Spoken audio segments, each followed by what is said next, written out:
Oh, so cute. What is that? Probably nothing. Smooth and bullet.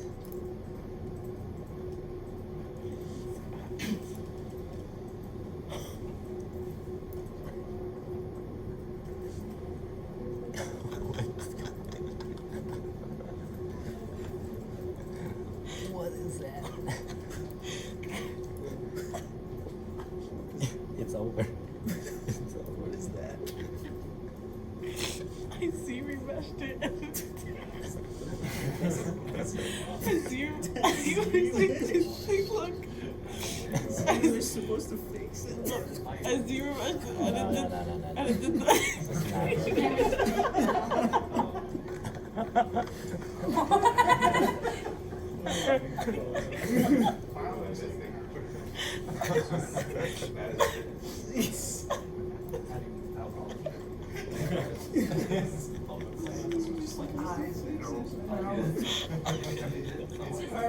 Totally what she wants. Thanks, Zebra Mesh.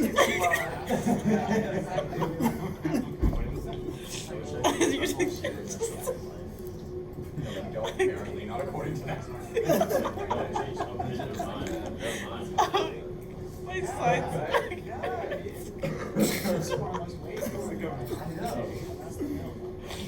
Oh, my sides are so much.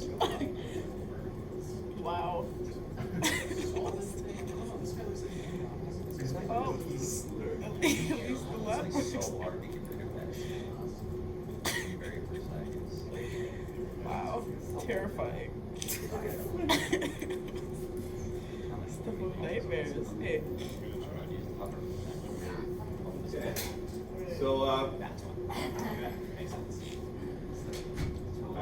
carefully prepared this low density mesh here. Pull some stuff off. Today we're going to talk a little bit about. What am I hearing? Okay. Today we're going to talk a little bit about extracting clothing, capping holes and ends and stuff like that. How to get ready for a game, basically. So, give me a piece of clothing. What do we want to do? Jacket. Armor. I'll start with the basic. I'll do a shirt first, and then maybe we can try a jacket afterwards. I'll save that stuff maybe for another day, like some more technical ones. We're going to use Marble as a designer, and it's going to be much easier to create some high quality clothing that way. But I'll show you how to build the basic stuff that will work for pretty much anything. So the first thing I would want to do is separate it into parts. T-shirt, long sleeve. I'll make a T-shirt. It's easy. Selecting things with the select lasso. This also helps you to know that you're not making a lot of spirals. So working on an edge, so high, an edge, right? So let's work with a little there. Right? Make sure the parts are separate. I'm go ahead and maybe make some shorts too.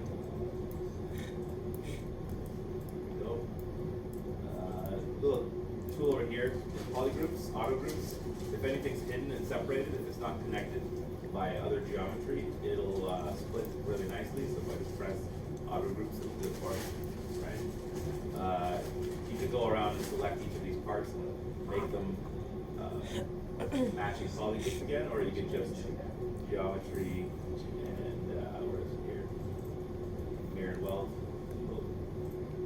Part is hidden. Make a duplicate.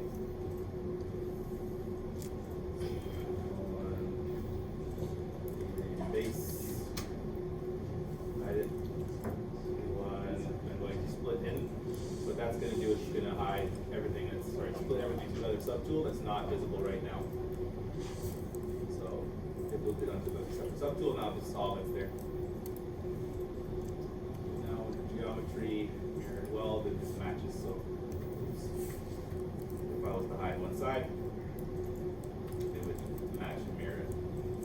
I have mirroring on right now. And I'm going to start splitting off the other parts that aren't going to be clothing. Actually, you know what?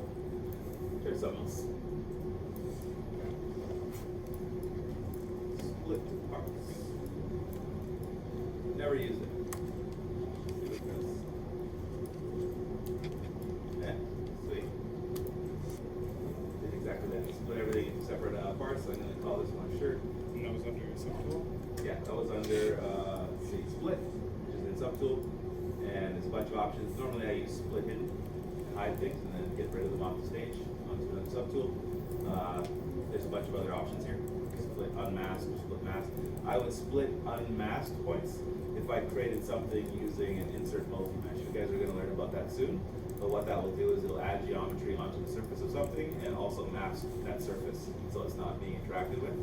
And then what you just created, for instance, if I made a necklace and drew it onto the surface of somebody, that could be extracted onto its own subtool by pressing split unmasked points. Right? So a lot of tricky things you'll learn in the end. I'm just going to show you where stuff is right now. Let's see here. So I got a leg. Didn't do it very smart. Under here in subtool, there's a bunch of move up, move down options, so I can move them together. Sorry. So I'm going to move that arm up to the other arm. Select the top one, and I'm going to merge those. Merge down. Always okay. There you go. Now they're on the same subtool. This is just kind of basic navigation stuff here of how to control what you want on the subtool and what you're going to base there. Anyone not catch what I just did there? I didn't know how you selected the right ones because usually when I work, they all connect. Yeah, like what was the connection between them? Yeah. So what I did was the top one, it's going to merge down to the subtool below it. Oh, to the one below it. Right? So I picked, for instance, this leg here. I know there's a leg underneath it, and so I'll merge down. There you go. You can merge visible, turn off some subtools, and it'll merge everything that's viewable, and there's a bunch of other options in there as well. So always good to rename. All this legs. All this arms. Now you can see, like, look how many subtools I have already. That's just from splitting off some clothing into a character. I have what, 6 subtools already, and half of them are named the exact same thing. Character demo char 2.1 or 2_1. Don't submit files like that. I have a lot of trouble trying to find out what's what, and then you'll have 20 versions.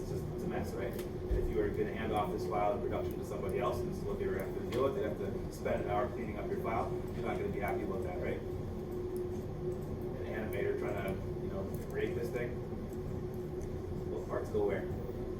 And you have like 5 versions of stuff. So make sure it's clean and labeled correctly. It'll help you out too, of knowing what you were projecting from to and stuff like that. I always call it project or base if it's something that I'm going to go back to and pull more stuff off of, just to keep the workflow making sense. Name these shorts.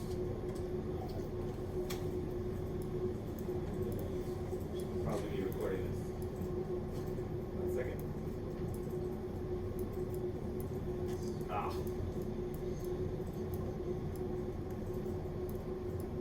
Does anyone use OBS? Yeah, it's a great tool for recording tutorials, for recording what you're working on, for showing a demo of your in-progress work. People put those up on their Instagrams and art stations, showing how amazing they are and how fast they get something done. Time-lapse videos are pretty popular. Capturing them out of, you can actually export 3D turnaround or time-lapse straight out of ZBrush, right? There actually are tools in there to do it, but this is another way to get kind of what else is going on. If you got a reference on the screen or who knows, you can capture stuff like that. Basically, I should set video capture for this one. I'm going to fix ZBrush. Yikes.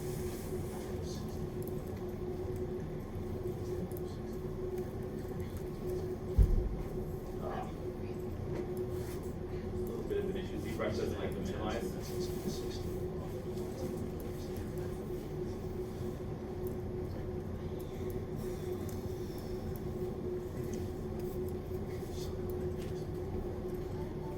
There you go.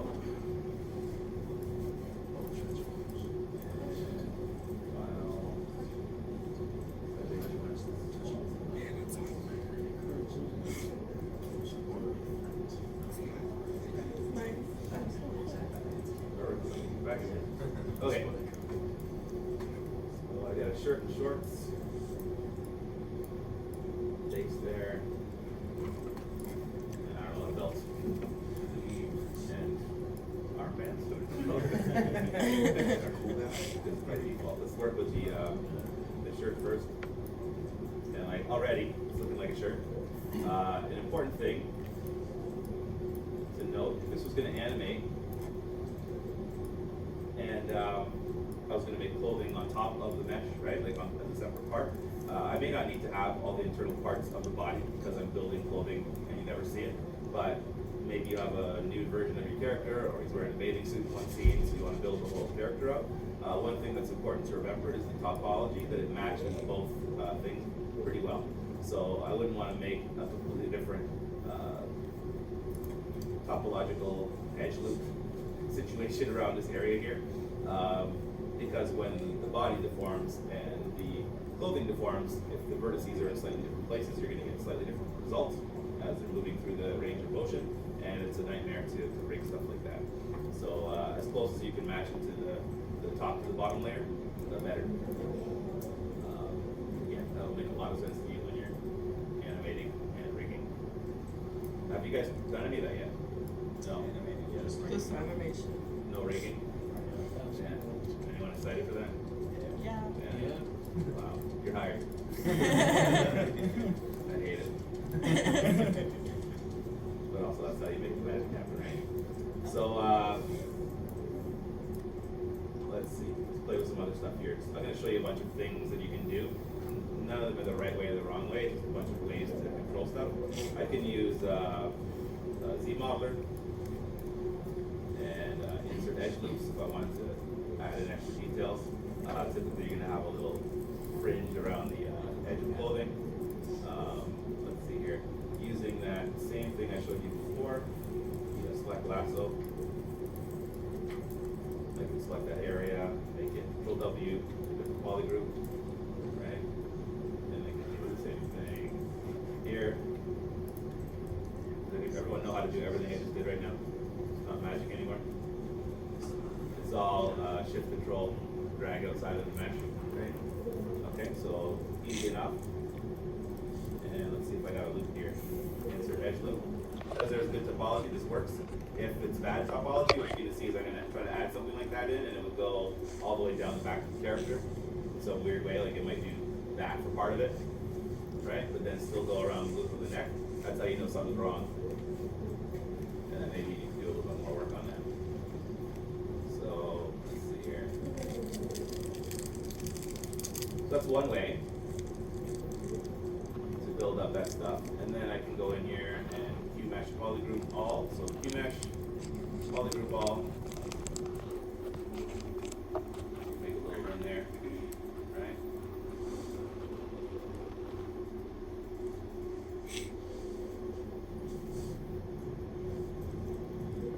There's the beginnings of a shirt.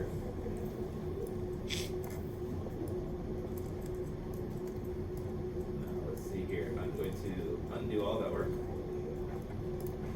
I'm recording it.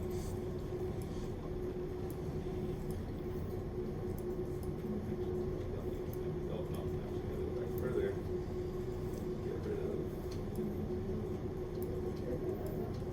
There we go. So another way to do the exact same thing I did, but maybe a little easier, depending on your point of reference here.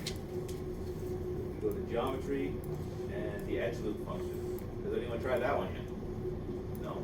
Okay, so I would give it a shot right now. Just build anything, doesn't matter what it is. Just start playing with edge loops. It's very powerful what it can do in here. Let's see, so some of these things will need to have part of the mesh in order for it to work. Show what that looks like.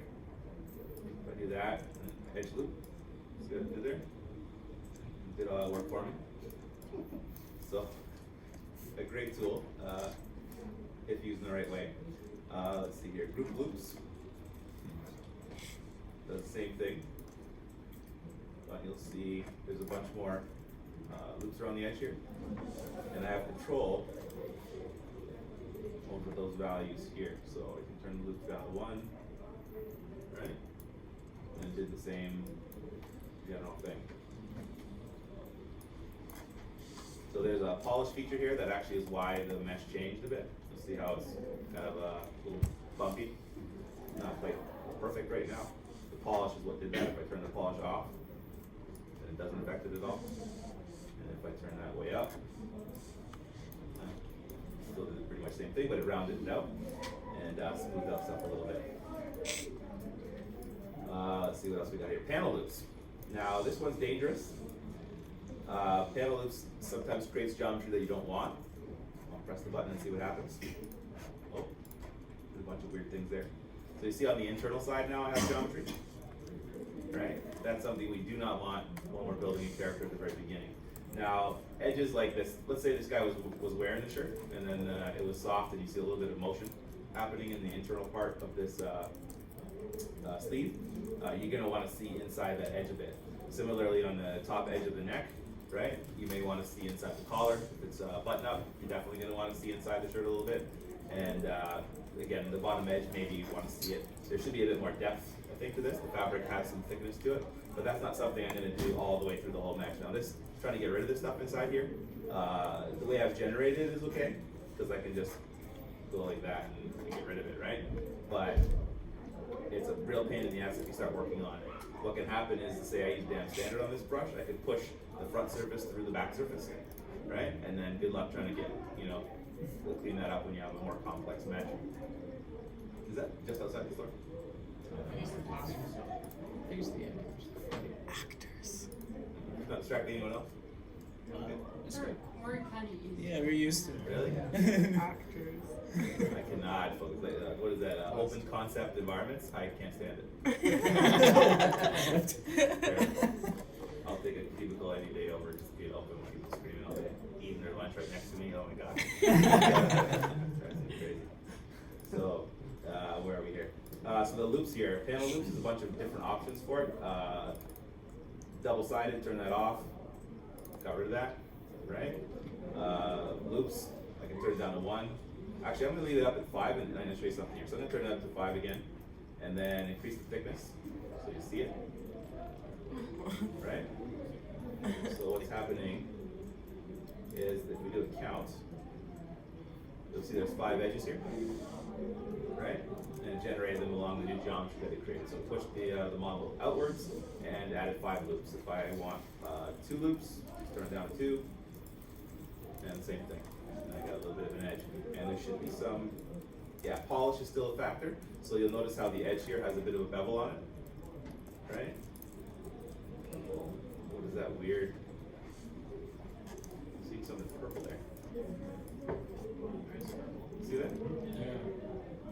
Not sure what it is. It's like it's going in and then back out. Yeah, it's like it's because you can't see it from this angle.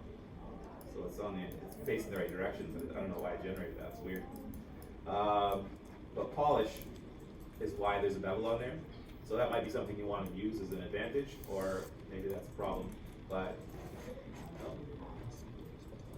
weird. Oh, great. Sorry. It's not the polish is doing the overall surface, and the bevel is what was doing the edge. There we go. Now I got a hard edge, and if I wanted to do it even simpler, turn it to 1 loop. There we go. Right.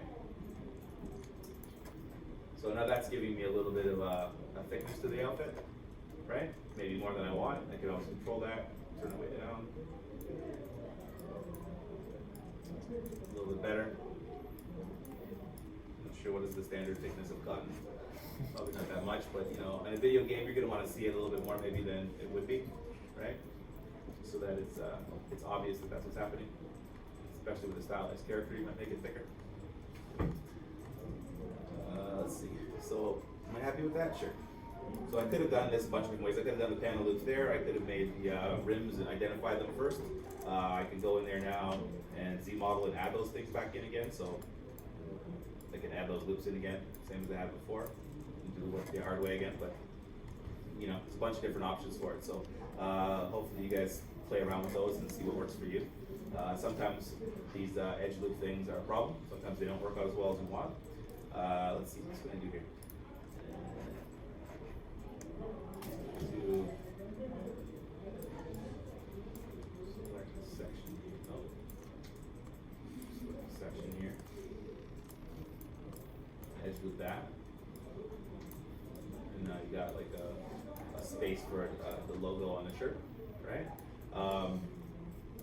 I would do this kind of stuff in order to use it later in substance painting. So I would separate things where I would want them to be separated in the texture, and I would export those as UV shells, basically, right? So this area in here, I might make that, like right now it's fine. If I wanted to extrude this and emboss the border around it, change the dimensions of it a little bit, I could do that now.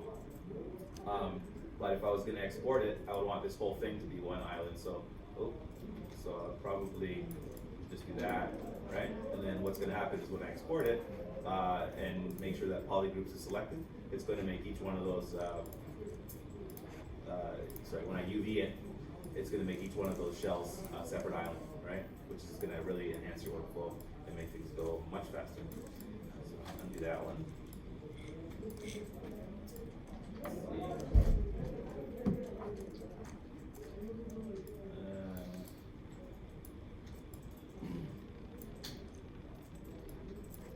You do stuff like that. You want to be patterns on the shirt, or you know how they have like strips down the underside here.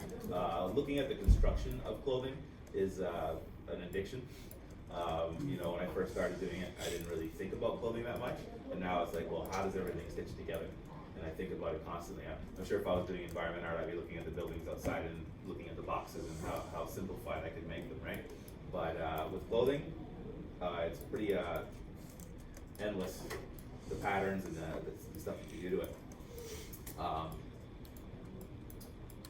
One of the things to note, like for instance, if I was making shoes, they're put together with pieces of leather. I don't know if you guys ever watched the making of show, and those layers actually overlap each other, right? So you'd want to separate these things and then make them into separate groups. So something like this, let's see if I can do it.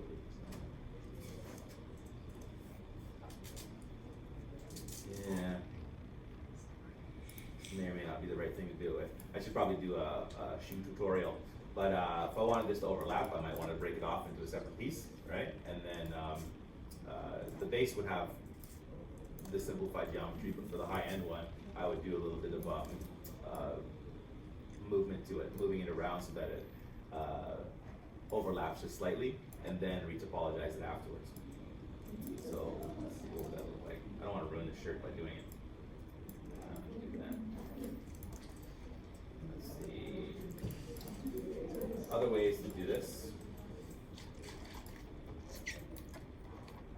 Slice curve. So I've shown you guys how to use that already, right? And I need an actual shirt. I hate freestyling without a plan.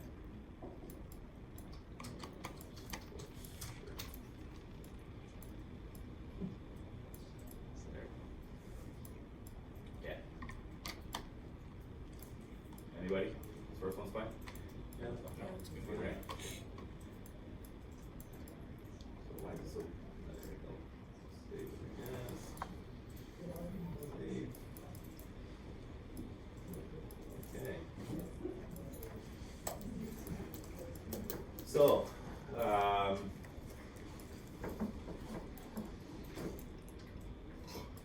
I've already created this edge on here, which I don't want because I'm going to show you guys how to do it a different way.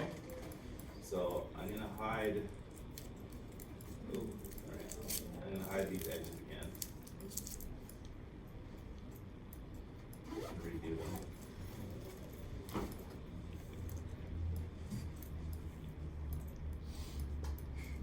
And this shirt construction is going to take like 5 times longer than it should take because I'm going to keep going back and showing you multiple ways to do it, right?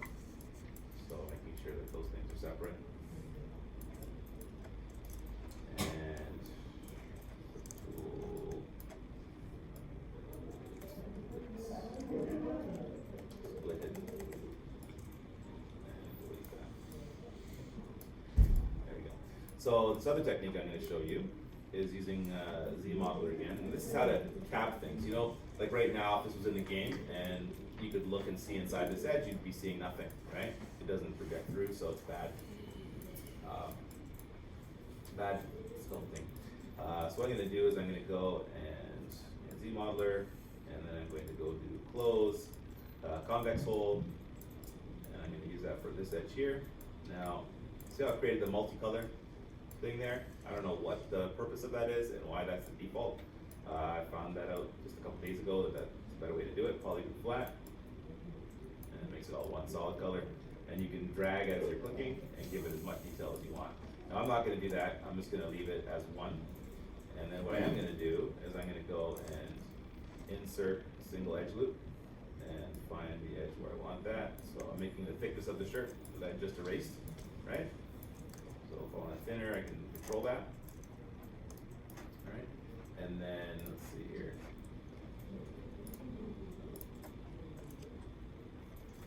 Making sure I didn't get any back faces, Control W, and now it's a separate group. Right? And I can do the same thing over here. Close, convex hole, poly flat. Same deal. Uh-oh. That's a little troubling to me. See how it's, I can't see the line all the way through there?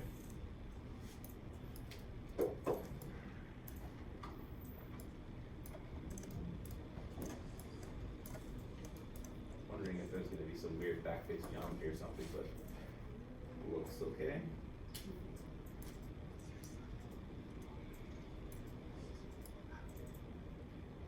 Yeah, well, let's see what happens with that. Oh. I think what happened is it made a double. Yeah. So, it's probably a bad thing.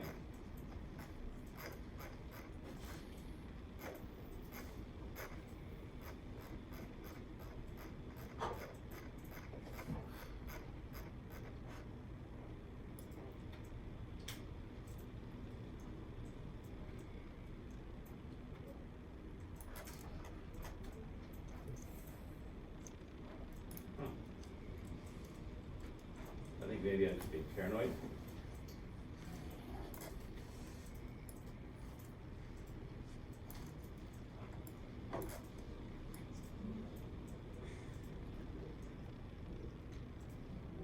That is weird. See that?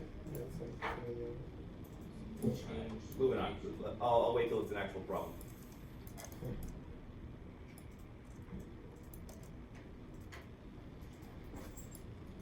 Yeah, something's going on there. It's really weird.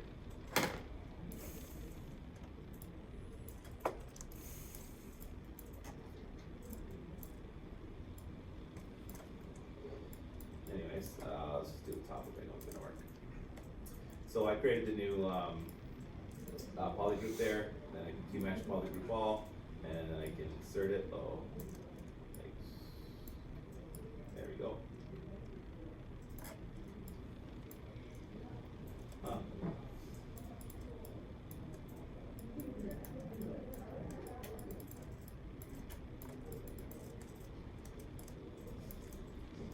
Playing real tricks on me here. And then I can scale it a bit if I wanted to as well. Sorry, that was the wrong orientation to scale from. See how it's kind of screwing up there? But there's an option for that. Local symmetry. So scale, single poly, or poly group all, either one. And local symmetry. And then it'll scale X if I have symmetry on.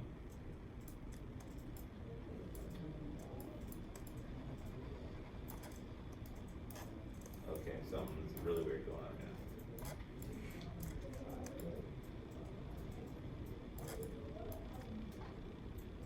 I've never seen this before.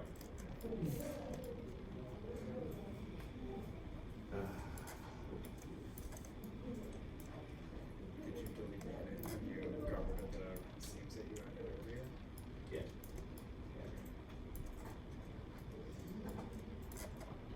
That let's just go back even further. Right? That is the mesh.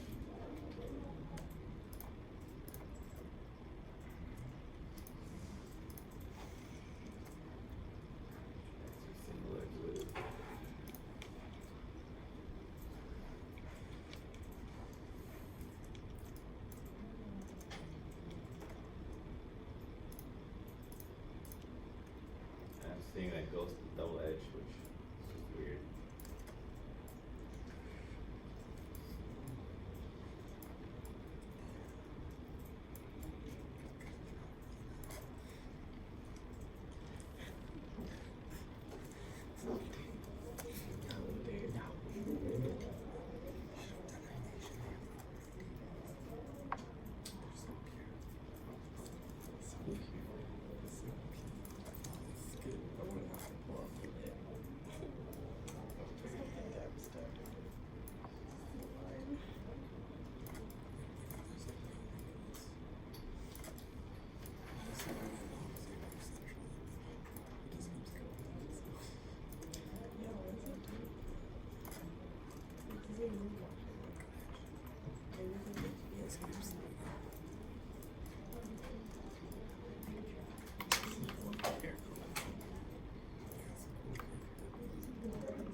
Richie Bravo on television. Did you know you lost it? If I bleach my hair down, my hair goes right around. You do great. Like how I did it. I would take so much bleach. I don't think Great. I would kill my hair. I'll just go right on Do it naturally. The app told you, remember?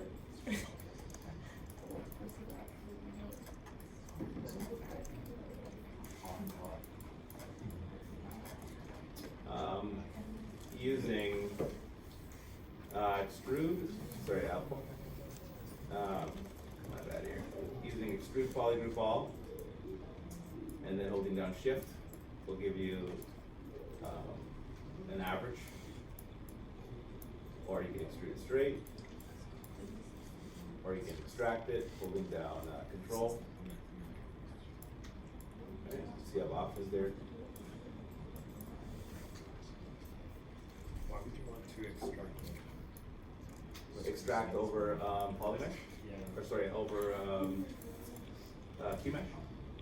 So QMesh is the other one. Extrude or QMesh are the two options, right? QMesh does weird things like, let's see here, simple poly, like that. See the difference? That's nice. Right? Sometimes that'll be a problem and it'll fight you. Use the QMesh because it's trying to be smart. So let's see here, QMesh, polymesh ball. And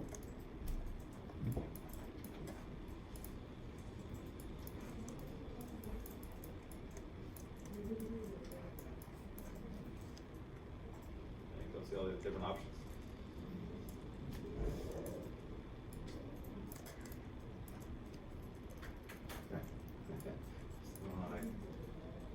Select another part. How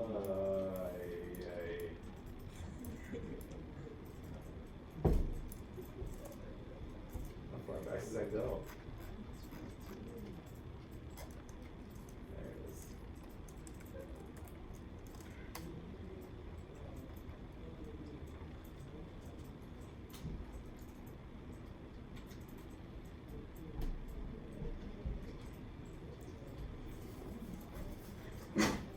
Bless you.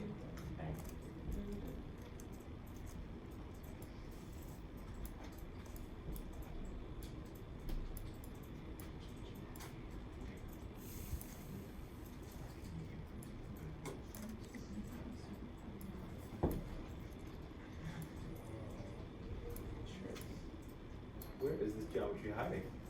It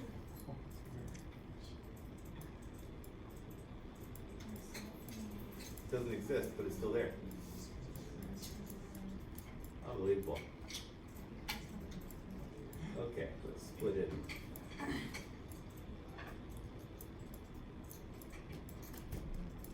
I think there's actually a glitch going on here.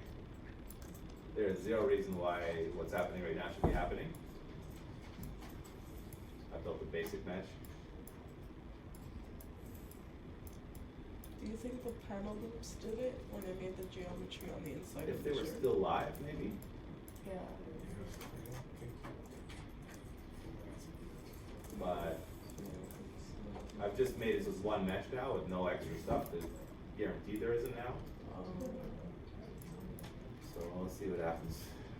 It's a lot of time with the exact same principle. So you guys get the basics of this, right? Yeah. You know, so we extract a basic shape. There we go.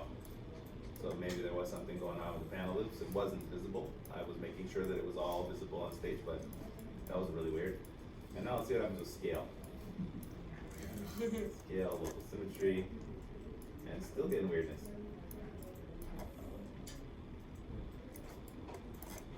That's weird. There's other ways to do scale though. So I could scale from the edges, edge loop complete. And that should give me what I want. There we go. So you decide what the edges that you want, you know, on your shirt. And then I got rid of them.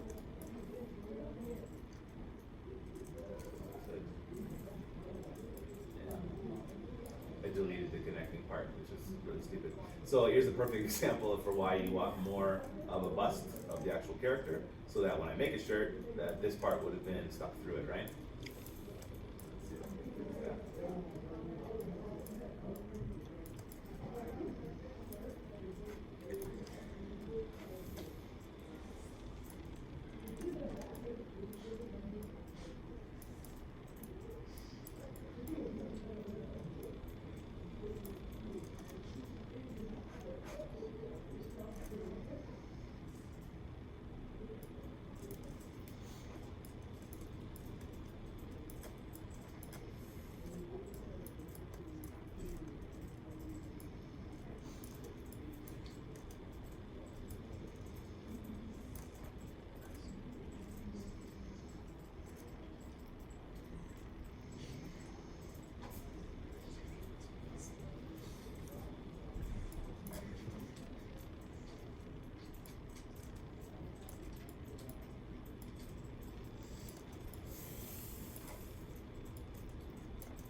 And now you can see even when he's wearing a shirt, it's not going to be a problem, right? Then I could change that angle to any angle I want, or I could pull the clothing closer to his skin if that makes more sense. Changing the dimensions of it.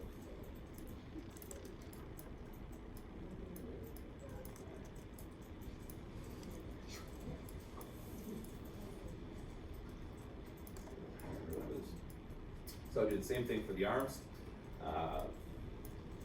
Again, put a little bit of an edge on there. Let's see.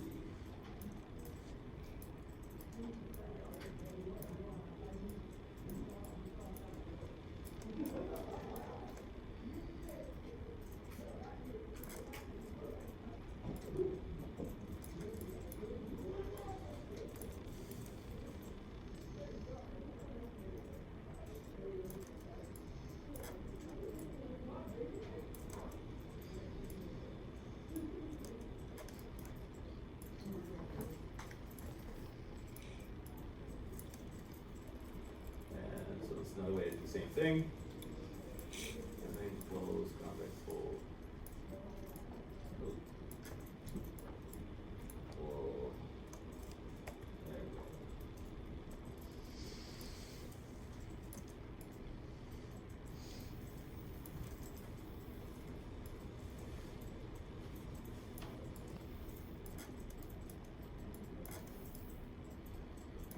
So a basic shirt. So now I wanted to make this shirt look a little bit more like the reference here. Find that. There we go. I can do it now, I think looking at the actual construction of it, what would have made sense is to not deal with any of the rims until I had the surface how I wanted it, and possibly Z-remesh it a couple times. I'm gonna try just carving it up as it is right now. So let's see here.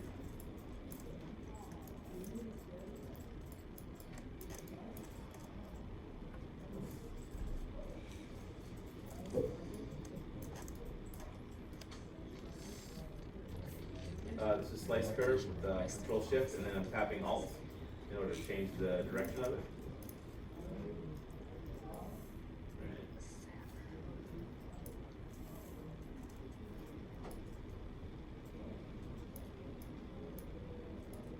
Wow.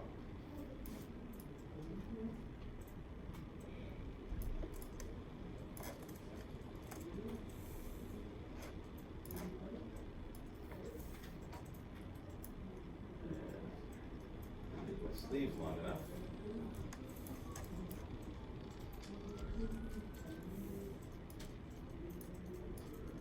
Not ideal.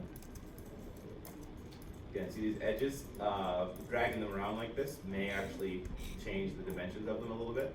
I don't know if I care about that necessarily because the shirt's not going to be perfect, right? But just for cleanliness of building a mesh in the beginning, you probably don't want to do that. See how this is a little thinner on the intersection here?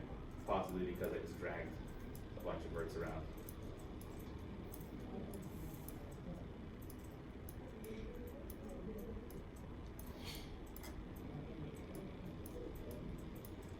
Just trying to make a little bit of space so I can do that cut. Zoom.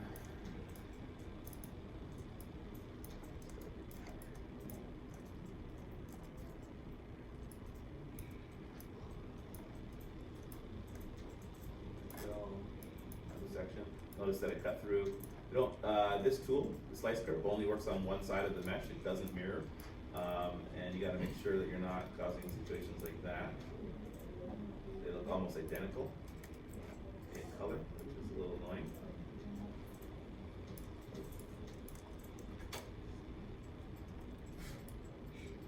We have two choices today. Situations like this, what I like to do again is go down to poly groups, auto groups, make them separate, and then Control W and convert them into one group. Now,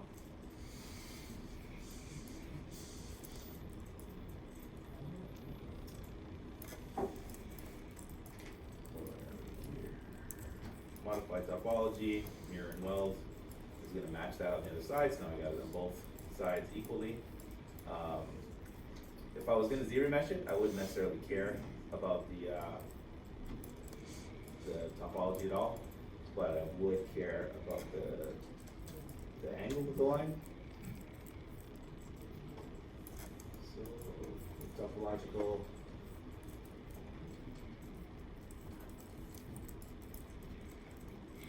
So here, let me show you what I'm doing here. So really, I'm just trying to get, I don't know what's going to be a better view here. Maybe that, a better color. Maybe I can see the shapes, right? And it looks quite similar to this.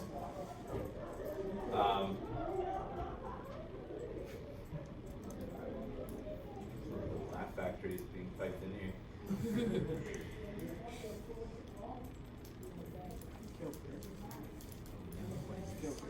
Start banging on the walls with the broom. Okay, so yeah, for sure those edges are going to be a problem for me. If I Z-remesh this, it's going to create all kinds of weirdness on the edge. I'm going to do it just to show you guys what's going to go wrong here. And then pretty much what I want to do is get rid of these edges and do them again after Z-remeshing it. Z-remesher may get rid of it for me when I do this right now, so let's see what happens here. So Z-remesher, same. Keep groups needs to be on, so it preserves them. And smoothing, I have it down to a medium level here. It usually starts at, I think, 1, right? What that's going to do is it's going to clean up this as smoothly as it can, but it's also going to change the shape of the model a little bit, which I don't necessarily want. So I'll turn it down a bit, so it just gives it a little bit of polish when it does its job. And really what I want is to get these edge flows to actually look clean. Okay, so one more thing, just another workflow. Instead of Z-meshing it, which would be risky, I could also go into ZModeler, these edges here, and just use some of the tools to stitch things together. So I can go to delete an edge. Oh, please tell me that is one. Oh no, it's a 5-pointer. So it's not an edge till there's 4. So I'm going to stitch to endpoints. There we go. Now I can delete it, right? And stitch to endpoint. Delete those. That's too much, so I can't do that. Go stitch together. So you can go through the model and clean it up that way, right? And if I hadn't liked where it was putting it to, I could have stitched to midpoint. And it'll put them to the center of both of the points that you're stitching. And then I can clean up the whole thing that way, right? Let's just do it for a second here. On a low poly mesh, that's no problem at all. If you're doing your high density meshes, like you guys are working at pretty high polys, even the submissions that you've given me have been pretty high. It's a lot of work, extra work to do this kind of stuff, right? So I'm just making a base right now. So it's not that difficult for me to do this. But once I start getting into higher subdivision levels, I would want to find another technique. That's when Z-mesh would probably be what I would do. There you go. So let's go around the mesh. I'm sure there's some other garbage in there. And yeah, let me delete it. Oh. Because there's a bunch of stuff. Anyway, so that would be how I clean that up, right? Make sure that there's no stuff like this. So let's pitch those points together. Now it's quad. No, it isn't. There we go.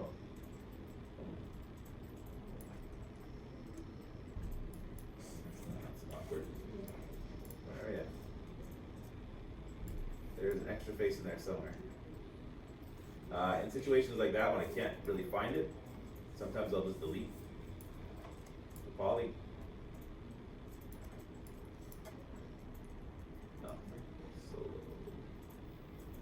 and bridge edges. So we do that either way here. And Control W makes it one poly group.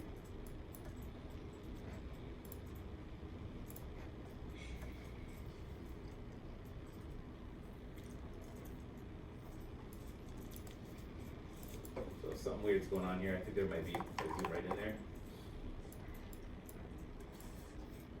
Yeah, you can see that little double edge here. Mesh integrity might help in this situation. This is under subtool. 66 edges that are shared by more than 2 polygons. That's a big problem. Don't know if that fixed anything. Another option is to go to modify topology and weld distance and weld points.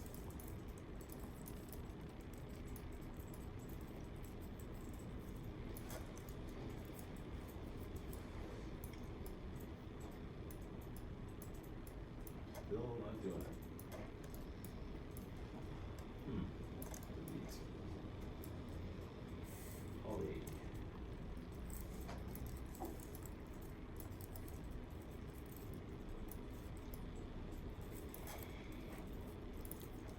More aggressive adjustment here. Anyway, so yeah, that's another way to do it, and that's the kind of manual way using ZModeler to control things. The other way would be to Z-mesh, and then the third way would be to completely retopologize. And if we were talking about that method, I would probably just have built a high poly mesh and then retopologized it after the fact. Over the weekend I did some VR hands, so I actually made low poly, high poly hands, and so I have a tutorial that I shot it all, recorded it, so I just have to stitch it together so I can show you guys how to do that.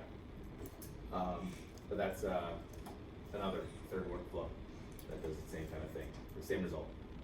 So it doesn't really matter about this topology if I'm going to just Z-mesh it. You try it the same, see what happens. See what goes wrong.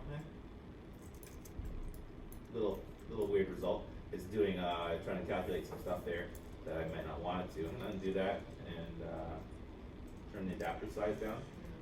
At any point, you guys can press Control in ZBrush, and it'll show you whatever the tool is, what it does. I find that very useful just to go through stuff occasionally and learn something new every day, right? So just click on stuff and go, oh, what does that do?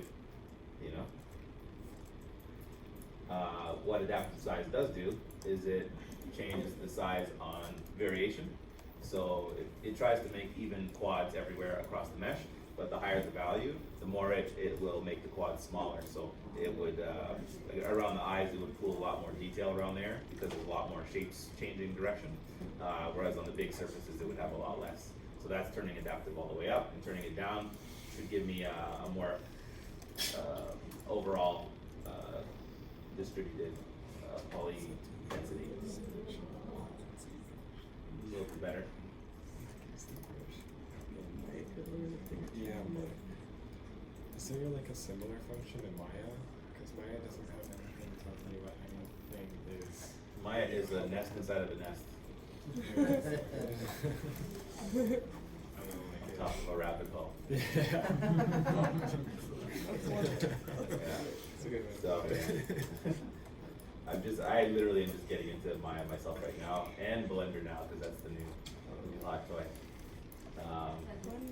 It's free. Yeah, but I like 3D Max for its predictability, right? You want to control things and type in numbers, you're going to get exactly what you want. You want to select a specific vert, you get that vert, right?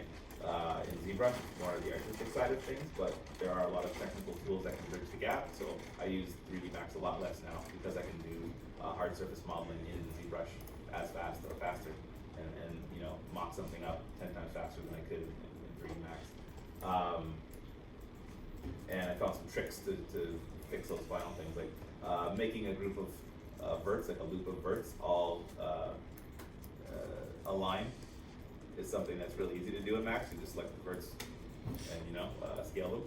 Here you gotta do the same kind of thing, but you gotta scale what, you gotta figure out what you're gonna hide in order to do it. So a little bit harder. Or a slice curve written through it, which will give you a nice clean line. So this is like looking okay. Now, I don't like what happened to the hands here. Yeah, that's weird. I'm just gonna get rid of all that garbage. And this is what I was saying, well, planning out your workflow, you're gonna be able to catch this stuff before it becomes a problem. Like, I wouldn't have built those edges if I was gonna cut in the shirt. I just kind of decided to do it after I'd already shown you guys how to do the extrusions. I would do that as a final pass. Building up the density, like finishing and closing a model, is the last thing you want to do. All of this stuff, like even this, I'm gonna get rid of this right now. So you guys know how it works. I've recorded the video, so I'll put it up somewhere. But I don't need that stuff. All I really need right now is the external shell. That was a weird cut there. Get rid of all this.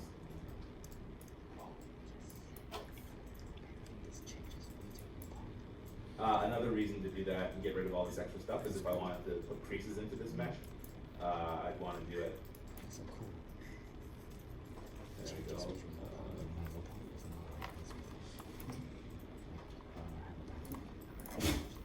Wait. What a mess.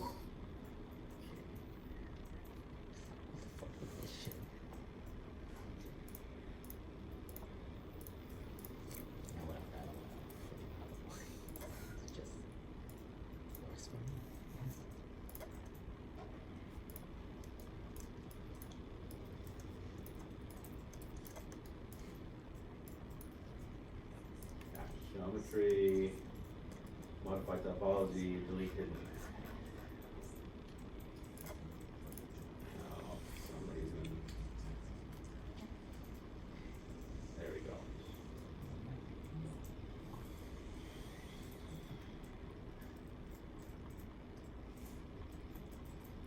Okay, so this is much more workable.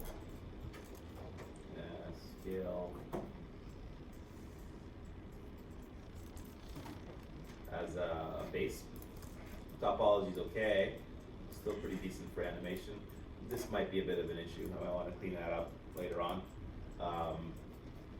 But even now, it's like it's okay to work with. Because even if I want to retopologize as a final task, I don't have to do it now. So one of the things that I like to do again is I'll get something up to a decent topology just so I have easy control over the shapes and stuff like that, and then I'll retopologize it later on once I have a final and I'm actually happy with it. Sometimes you make changes during the course of things, and it's okay to do that. I think the more you do it, the easier it's going to be for you, and the more you're going to understand how everything works. Okay, so I got the shapes that I want now, and now I can do the same thing I did before with edge loop, alright? And where was it again? Let's see. What do I get here? I want to show you what it does.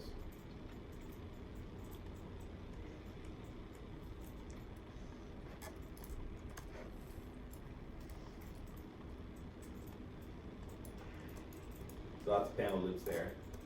See how I've created the extra gel in between, right? I'm just smoothing it out so you can see it.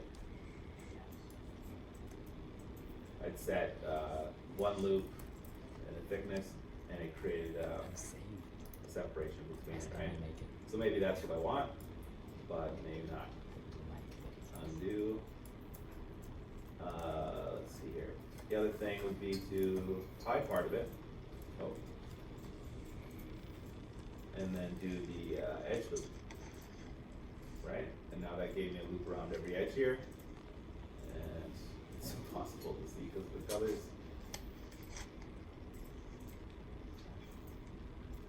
Is he recording the lecture right now? There you go. That's the piping along the edge here. Just in case. I'm finding that out. Oh.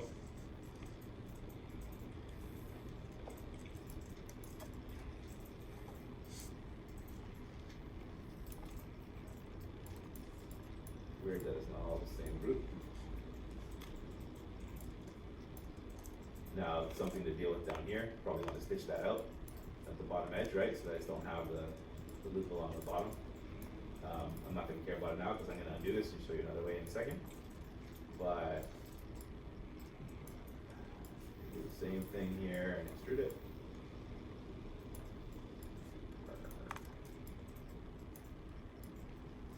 Ball.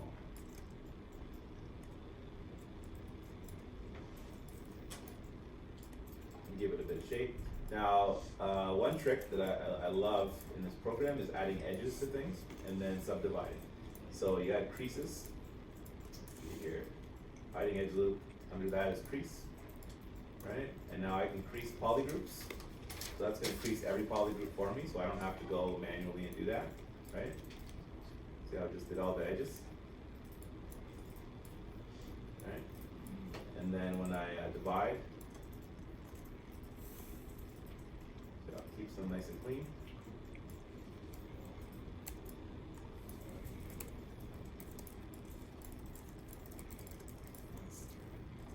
And I'll do that for a second. Oop, thanks.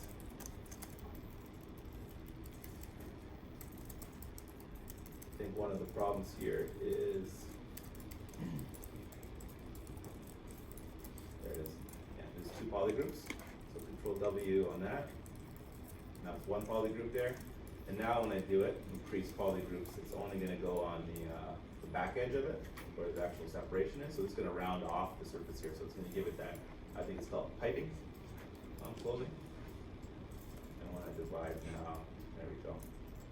So now I get a rounded edge to the surface. Now, this is like my favorite thing to do in ZBrush. You know, with carving apart a pair of shoes or something, or boots, you do the same thing. You make the basic shape of it to be super low poly. You use where is it here? The slice curve tool to cut the panels that you're going to have separately. Then you can either use panel loops to extract them out, or better, what I like to do is actually separate them into individual pieces, make them physical geometry, and then overlap them myself. So if I have two pieces of leather that were like this before when they were separated with the slice curve, then I would extract one and move it over, so it actually gives it a bit of overlap, and it'll look exactly like fabric, like leather construction here. I'll even show you what I'm talking about. Leather shoes, the little stuff. There you go. So I often just see a bunch of tubes that people submit to me, right? They'll just give me a general shape of a shoe without any of the actual construction methods that are involved. If you look at this is a perfect example. See how the leather is actually overlapping on top of it, right?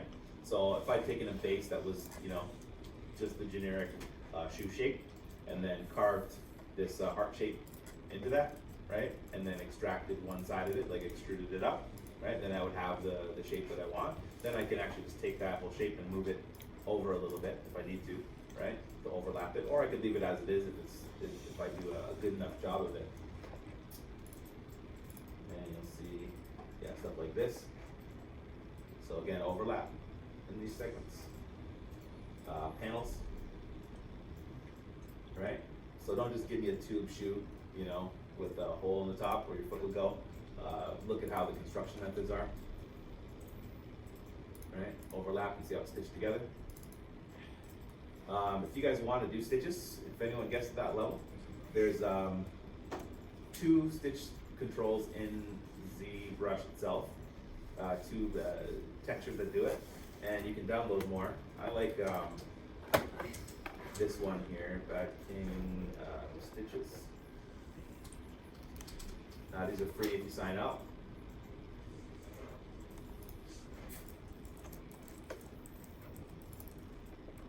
They got tons of great insert meshes and stuff on this site. I would definitely sign up for free and then download what's on here. They got all kinds of creature sets and like mech sets that are just parts. You know, so you can kit bash and stuff like that from them, right? Monster sets, so like they have arms and monster faces and teeth and that kind of stuff as well. So there's tons of stuff on here to go through. These are just like simple, right? Or you get a double stitch. I think there's here's a what do you call that? Staggered stitch, right? Different methods of actual construction. What was on that shoe that I just saw? Double stitch, right? There's also a depression in there, so you may want to carve with the dam standard a little bit of the shape, and then drop some stitches into it for your high poly, right? And then if that would all be projected, none of that would appear on the low poly. It would just be the general plates, right? And then you project onto it. I'll explain that more in detail another day, and we'll go over that, those construction methods. Just wanted you to understand how these principles will apply to that later. So there you go. So I've got the general pattern of a shirt, pretty close, right? Just need to give it some colors and some texture materials.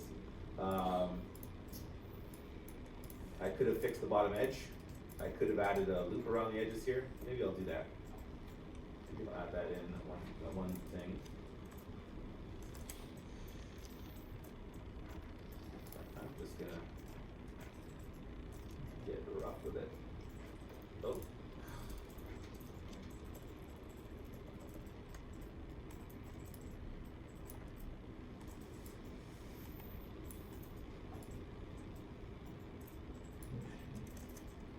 Just because it's faster. There you go.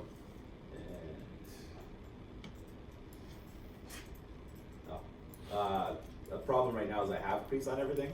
There's a function here to uncrease all, or uncrease poly groups. I'm gonna uncrease it for now. When I subdivide is when I would want to do that, but I don't need creases. It's just gonna add more geometry, cause some problems for me right now. You can what's the word? Export the model and have certain creases off, right? So you can work with it in this way, and then you don't have to go and click this button, but it's there if you need it. Ooh, look at that. Huh. Get more weird results. Should not have created a.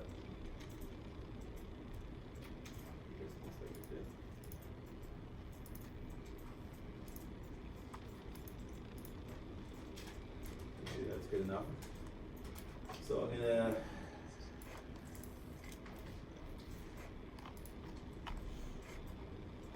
So this is one of those times where decisions have to be made.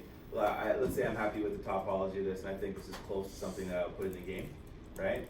I might want to save this off right now and then start working on a high poly version, just to have a safety in case I want to go back to something clean. Like you were having problems projecting the other day, and you kind of can mess up the edges on things. So you want to be safe with those operations. I'm going to duplicate the shirt, rename it shirt safety. Go back to the original shirt here. And then I'm going to do all the magic that I was about to say. So crease polygroups and divide a bunch of times. What do we have right now? 90,000? Probably do it again. Don't want to get too crazy. Yeah. Maybe even one more. Computer can handle it, right? What are we at? 1.5 million. There's the shirt. Now, I have, again, I download, like, same thing with Bad King. I do this all the time. I download stuff from ZBrush Central. I download stuff from Bad King and every site I can find that has free alphas and stuff like that. Doing wrinkles on clothing would be very easy to do with those tools, but I don't have any of them loaded on here today. See if I can find any. I'll show you one, how to do it.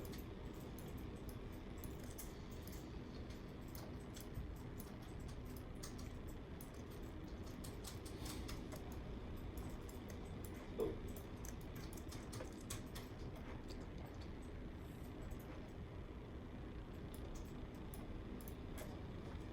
So yeah, we'd be looking at a kit like this there. Bad King has another version. There you go. And here's another one. 5 cloth folds. Now the way you use these, let's see if I can find one I quickly to steal. All I need is the alpha.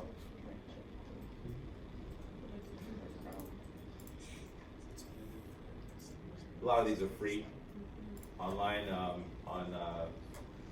Gumroad or something like that. It'd be like $0, or you could pay them if you want to contribute something to their careers.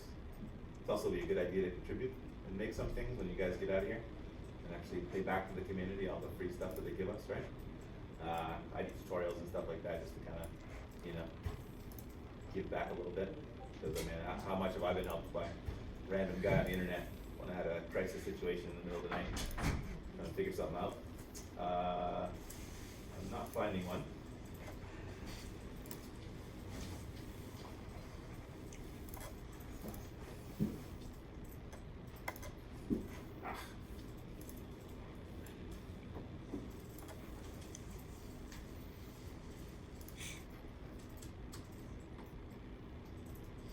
Maybe.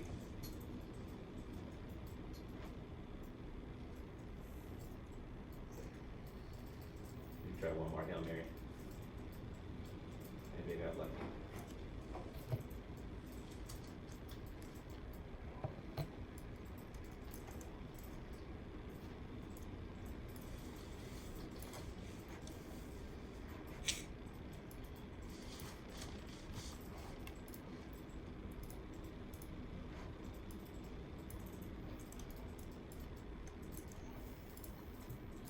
That's something I can use.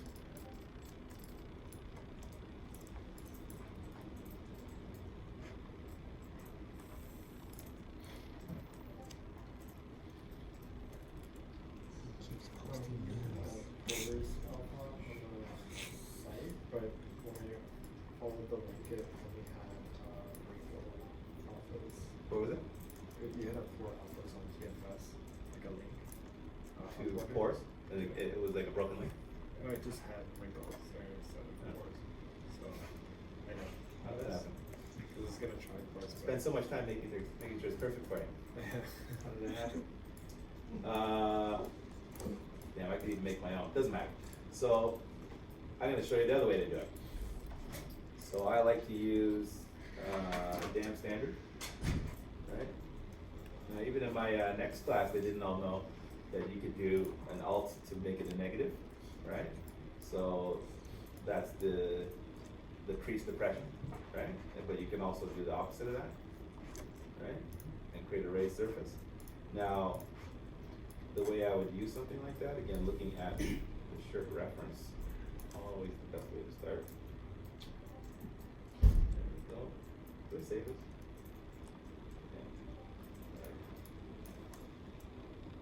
You can see the folds here, right? I guess that's on a mannequin. Can't quite tell. You can see too much inside there, it's weird.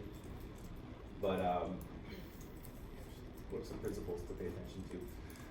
There's a whole fold tutorial that I used to teach, and then nobody could follow it in the time frame, so it was kind of you need more time actually practicing with it. There are different types of folds. One of the easiest things I've learned in different tutorials that I've seen online is using XYZ as a pattern, right? So let's see if I can show you.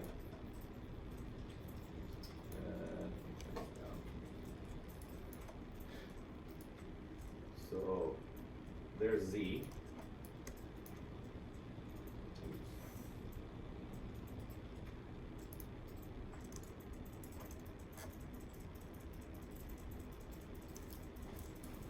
Right? And let's see here.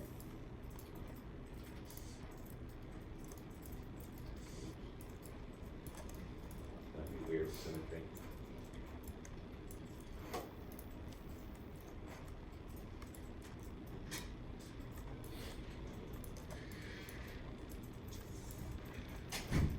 I think I have way too high intensity right now for this. I'm gonna turn it down. Another magical part about working with subdivision levels is that you can go to a lower subdivision level if you want to work at that level, right? Much easier to blend things out and draw them at this level, right? So that was a Y, that was a Z, and then let's see here.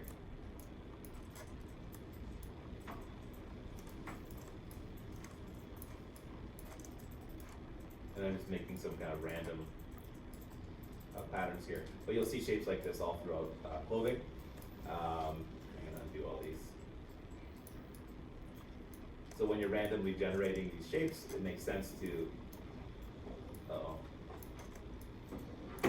think of those letters and see if you can work them in. The other kinds of drapery that we have, there's these pipe drapes. So let's see.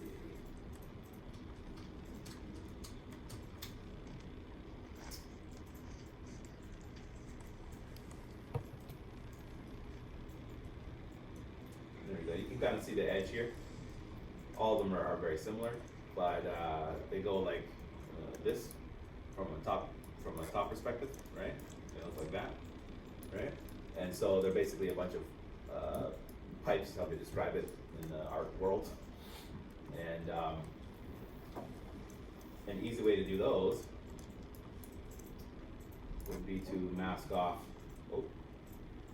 what you want. And then let's see here.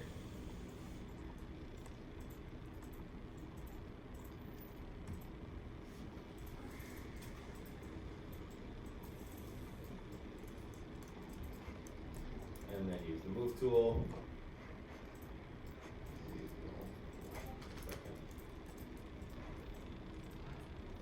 Right?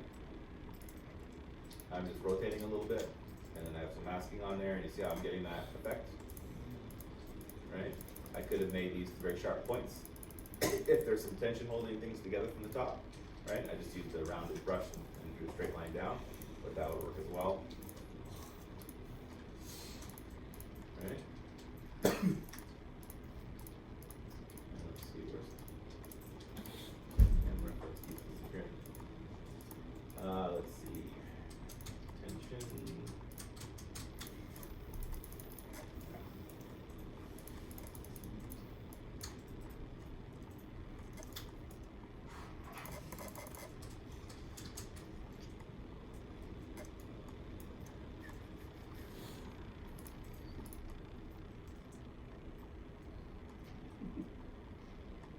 Big X on that.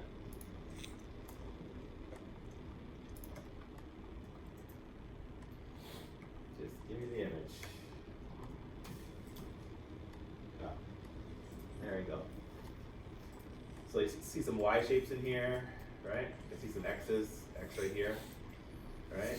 I'm sure there's a Z. You can pull out of that somehow.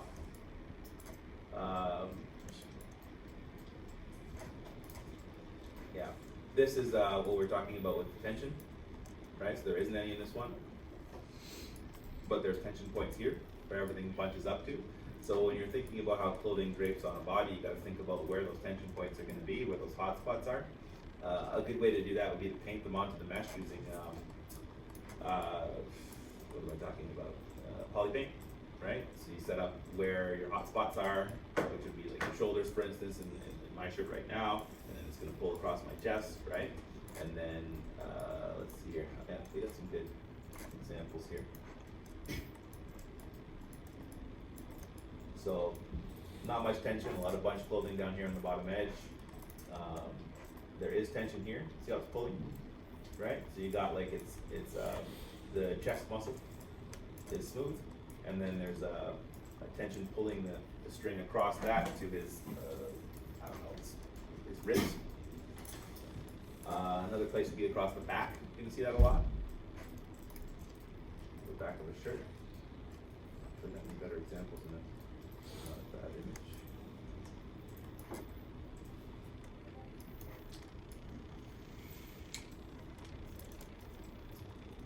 But let me know if you're having any issues with that, and I can go more in depth with it. Really, it's just, these are principles so that you don't have to look at what you're seeing, right? The best way to do it would just be to look at the reference. But also having this base understanding makes it easier to do it. There's the shirt again.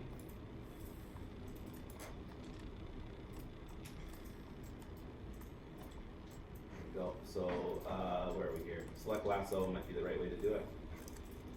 Oh, what? Oh. Ooh. There we go.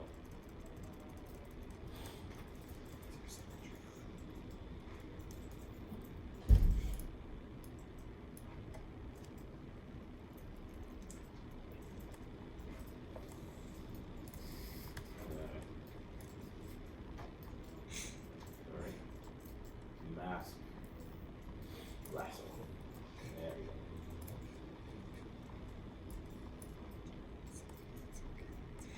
Okay. Still on select lasso. Oh. Sorry. There we go.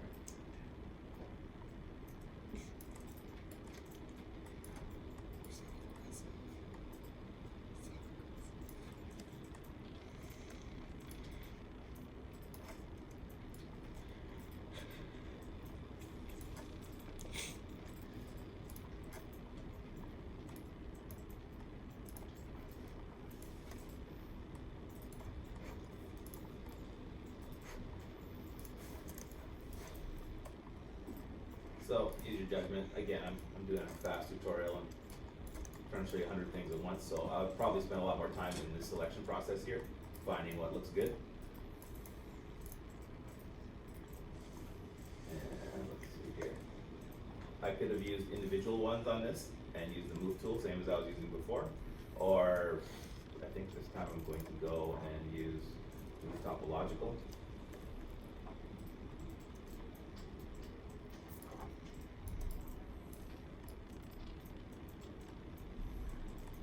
Get the same effect. And I went way too high with something too low.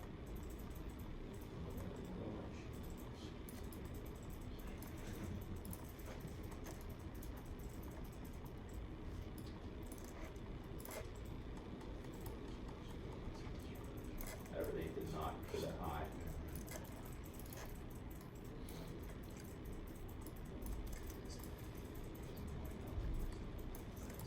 And instead of just using an overall smoothing like I'm doing right now, what would make more sense is to get in there and blend out the shapes like this right here. It should blend out from the hard edge to like much softer at the outside, right? That's how like these ones do. They're hard creases here and they kind of get soft and then they get a bit harder at the bottom there. So those are observational details that you're going to want to pay attention to here. Again, you want to soften out the edge, but maybe leave the hard edge at the top here. All right. that shirt. And then damn standard would also work here. So you want to set the draw size a bit larger for this than I would, for instance, if I was making muscles, right?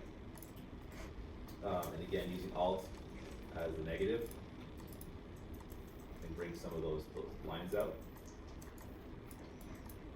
And I'll just do that over and over again until I'm happy with something. I think the intensity is too high. And smooth out the edge of it.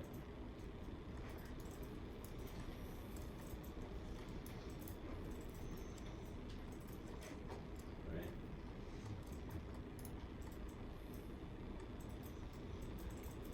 Smooth out the edge.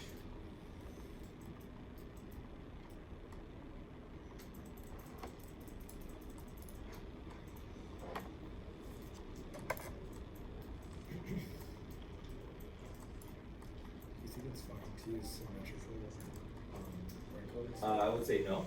No. Right? So I often do a base that's symmetrical and then go off of that at a certain point because there's going to be some similarities. Like, see how these are both going opposite directions here, but each one is completely different, obviously, right? But then I'll do a base of some undulation and then go off on that at a certain point. For speed right now, I'm just doing, again, the symmetry here. Or for the assignment, you think we should just try and mix it up? Sure, yeah. I would definitely go asymmetrical for it. But again, you want to build up as much as you can symmetrically first. Like having these two sections, for instance, the piping on both of them was a good first step. I wouldn't want to try to unsymmetrically try to do all that stuff later. So you got to pick and choose when. For the surface detailing at the end would be the best time to do it. So now I'm going to pull the shirt out a bit because obviously it's not tailored to the guy's body.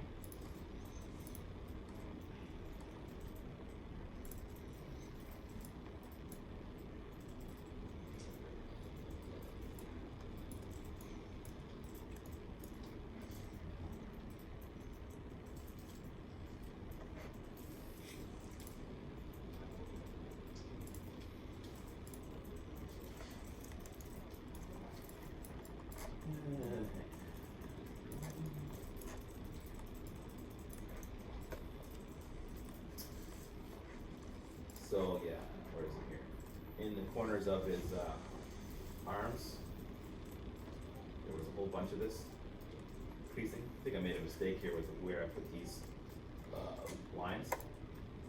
It should have gone under his armpit a lot more than I've drawn it, right? So my mistake there. But what I should be drawing is creases here, and this should be much further over. I don't know if I can save that. Let me try. Probably not.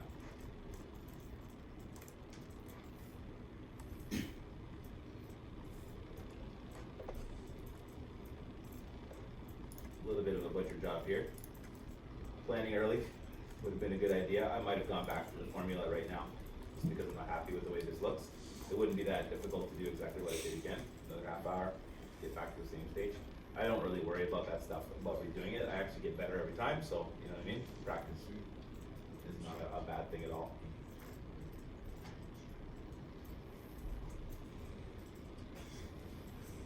So that's a little closer to what it should be. Not perfect. I'm sure I've made some mistakes in there, but whatever. Then damp standard again.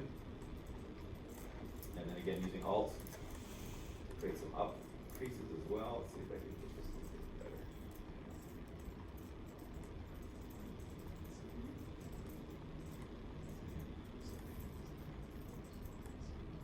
And having confidence with this stage can make this look way better. There's a stylized kind of way to do it.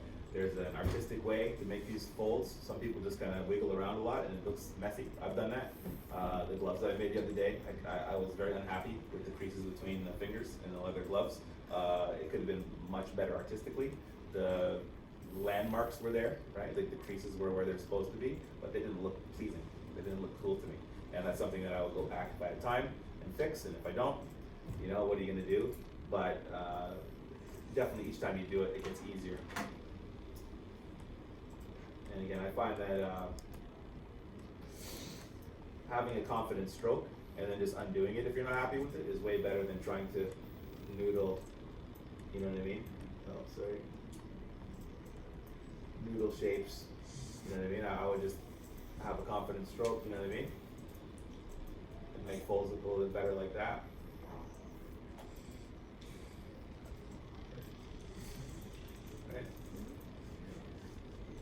opposed to what I'm actually doing over here, which is kind of a mess.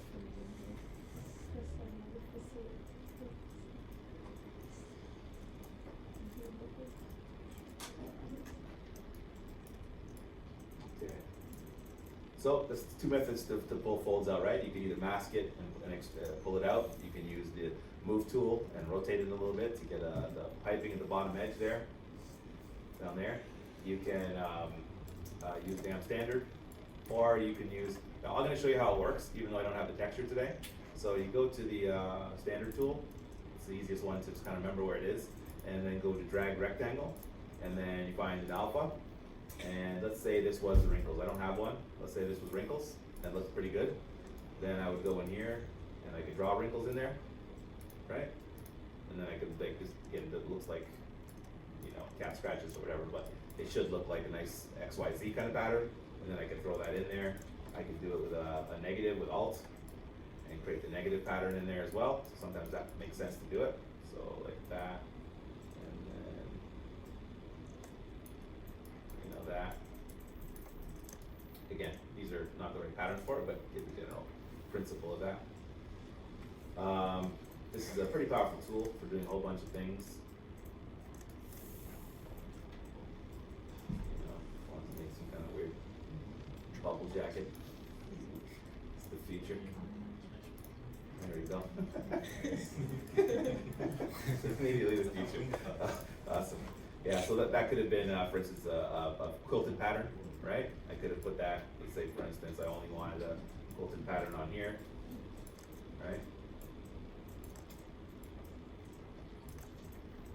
Oh, yikes. There we go.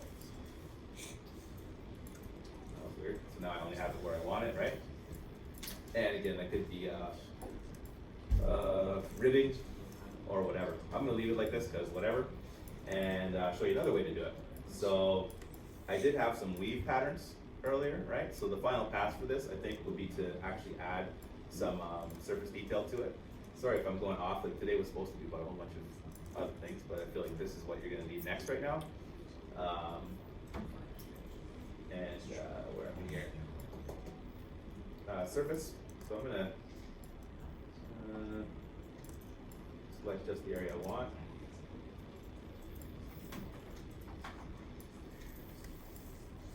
See if this works.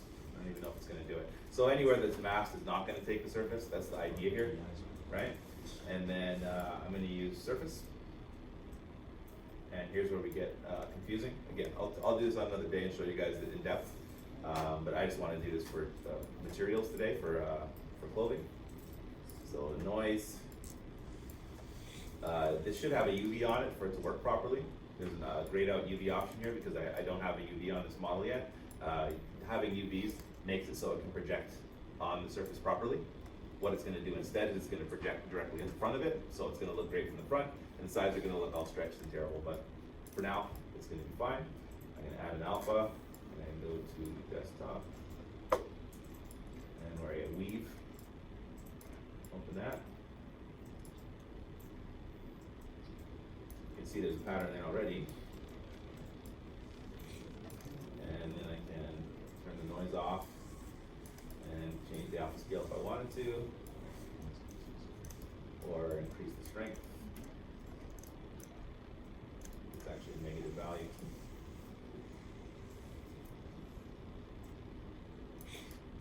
There we go. And then you pick whatever. I'm going to keep it kind of large so you can see it. Right? And then, okay, at the very bottom here. So just so you all know what I just did right now, there's some moving tools up on the top here to orient yourself, and this is Noise Maker, and you can find that under Surface in the right palette there.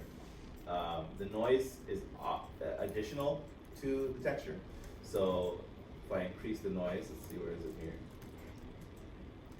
See that noise there?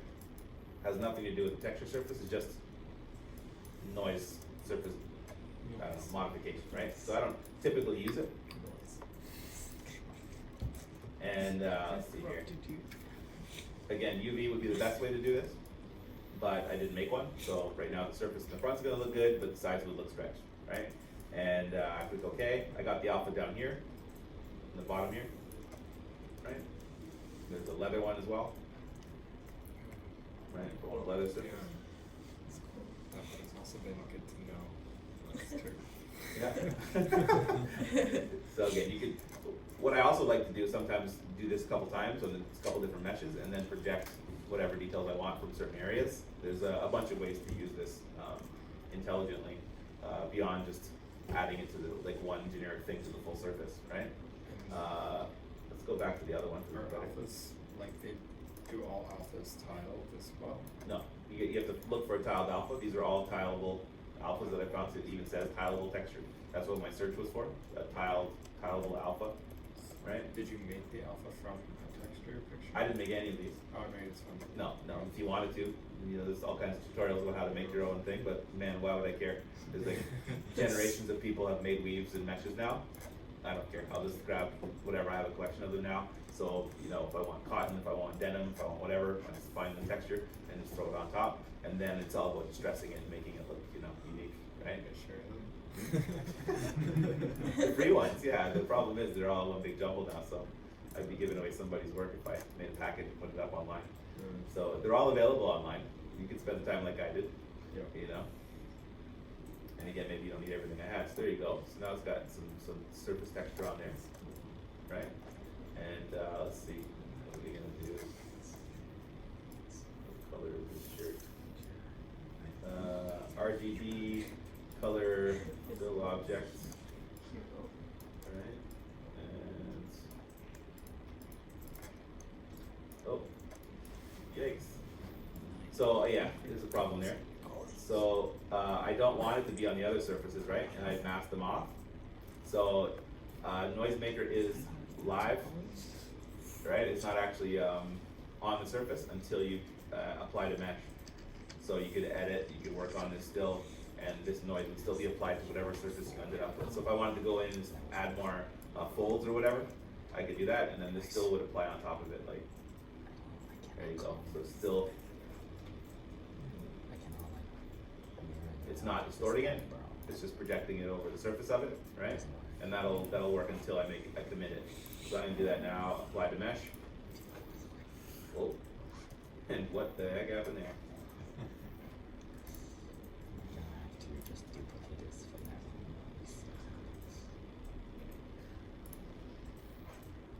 Something went really weird. Might be the resolution it's at.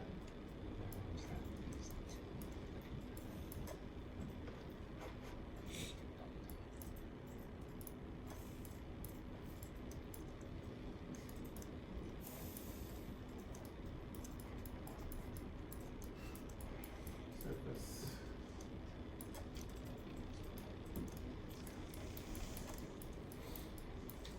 There you go. Oh, it's just on the low. So I'll go there. Again, any of these aberrations that I'm seeing right now, it's probably because I don't have UVs on it, and it's just projecting it. Like, see it here? See how it's stretching it? Right? Whoa. Let's not look at the back. There we go. So now I've inverted it. Now I can go do the same thing to the other side if I wanted to, or give it another texture. If I wanted to be leather under these sections, that would be an awful shirt to wear. But, this is the general idea, right? Let's see. Oh.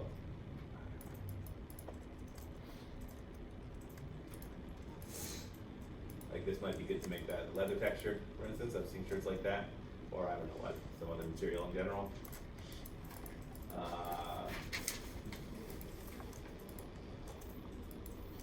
This was lime green, right?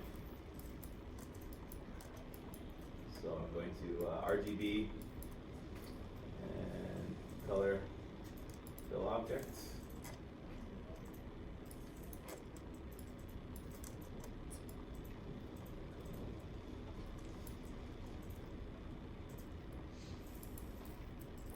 Yikes.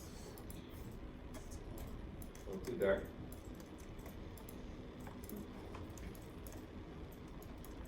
That shock is not letting me see anything.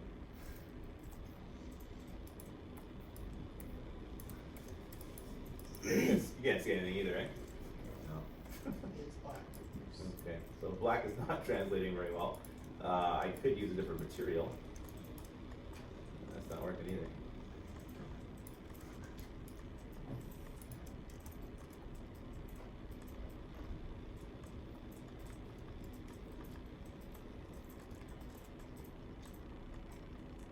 And then using M, I could project that material onto this surface, right? Looks closer to this than anything else does here. It's not perfect, but the general idea. In fact, why don't I just do that? Color M. Oh, objects.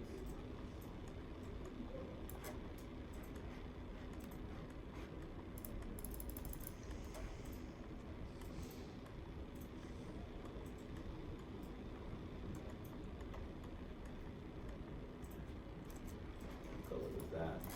Blue.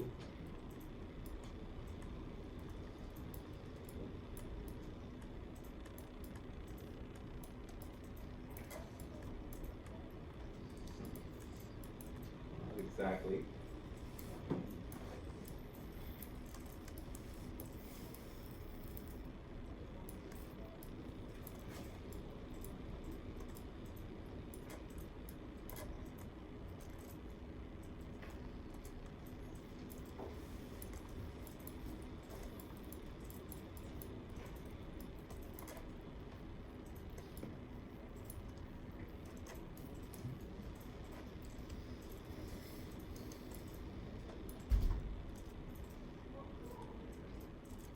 There you go, this is the general idea of that shirt.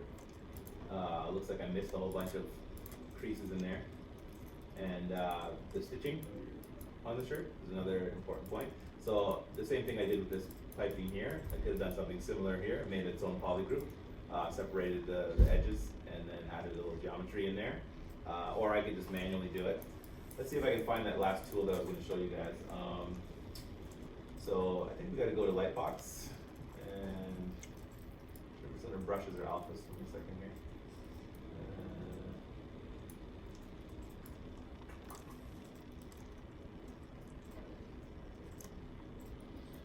Here we go. There is stitches in there. There's 3 options. Let's go with that one just because it's going to be the closest to what we're trying to do.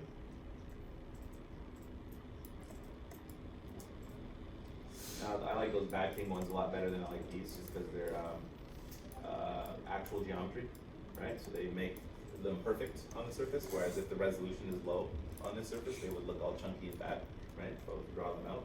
And I think it's just the curve that's going to be created here. Oh no. There we go. I missed it. Oh. You want to get this in one stroke, you don't want to be doing it multiple times. So let's see here.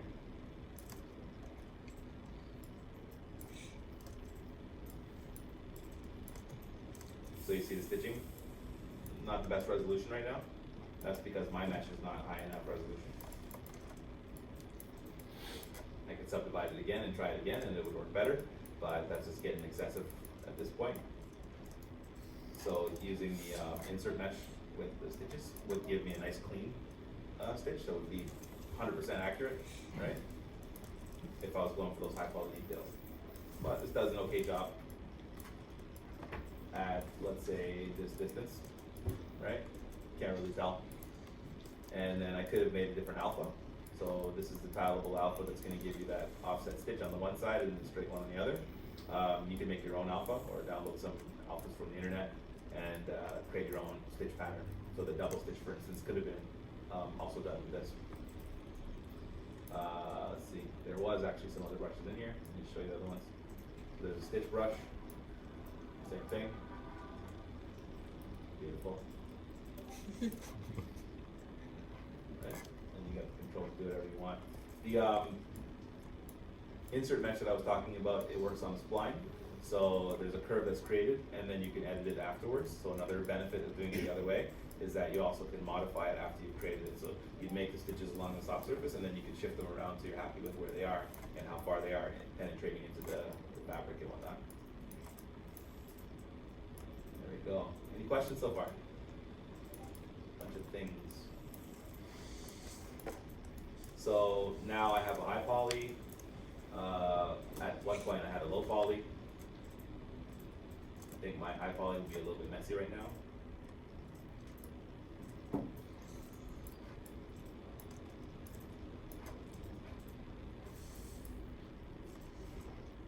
It's not bad actually. So it's low enough density for a game.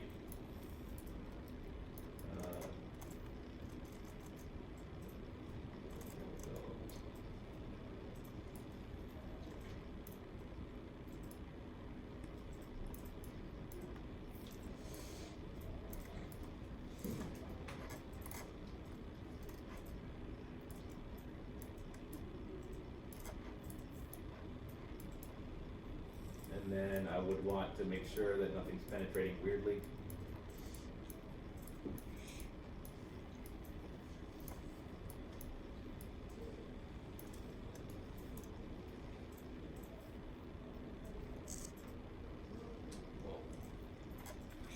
Such a long poly.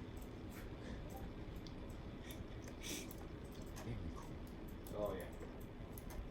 I remember why that is.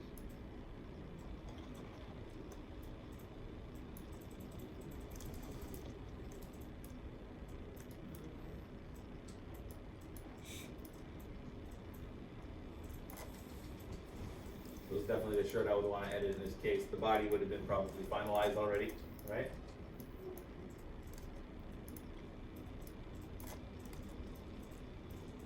So another thing, when you're moving stuff around, you don't want to do stuff like, let's see if I can ruin it, like that. See how the edge flows all warped now? Right? And I see that a lot. People use this tool improperly, and you end up with like, you know, stuff like that. It just looks kind of wonky, right? Instead of the clean topology with the nice edge flow that was there originally. So I like to pull out from the, like straight out off the surface. Trying not to move things around a lot.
It's a crop topping.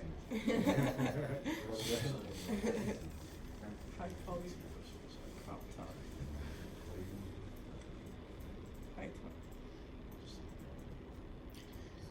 This is how character customization should work. Too extreme. Too Give extreme. you the choice to just drag the mesh. That's the way people do crop tops that are like up here. It's real. Time to call this.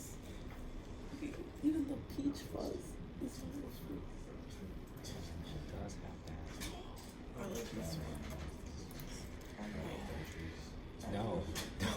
do it. I can't No help it. anime.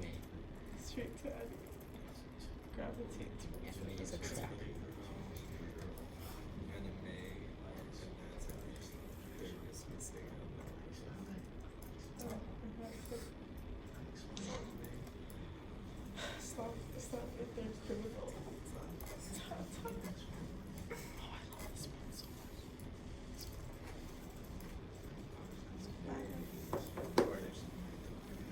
So, oof. That's hot, that's hot. I'm not today, I'm tired. I only know anime. I only do anime TV. Anime TV. Look at that high quality shirt. Who's that? It was expensive. High quality shirt. High quality shirt. Expensive. How many social credits did you have to trade? Okay, so you guys have been working on your models, right? Everything's going well. No, no. Extension, please. I'm going to start walking around and put your models up. You take a look at them, and if you're having any problems or any tricky spots, we can go over it right now until the end of class.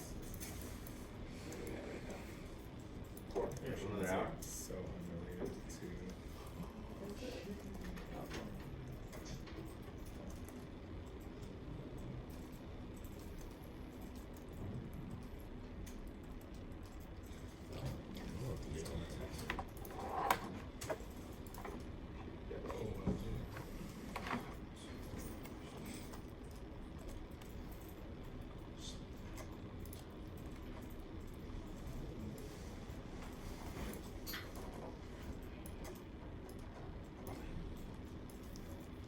Okay, if we're heading today, we don't have to worry about it during break time. That's very true. One more tip. Let's see if I can find the version here. Did you project it already? What's that? Did you project it already? No, no, it's actually, I don't have to project it because it's already on the original mesh, Oh, okay. right? So like the mesh is there, the low and the high, which is how you should be submitting. Everyone else, you're listening to that, right? The same subtool should have your low poly as well as your high on it, right? That way I can extract, or sorry, I can, here, I'll show you how to do it even. You can go to Subtool Master, and let's see here, low res visible, right? We'll turn every one of your subtools into the low res version of it, so it'll lower the subdivision level for you. There you go.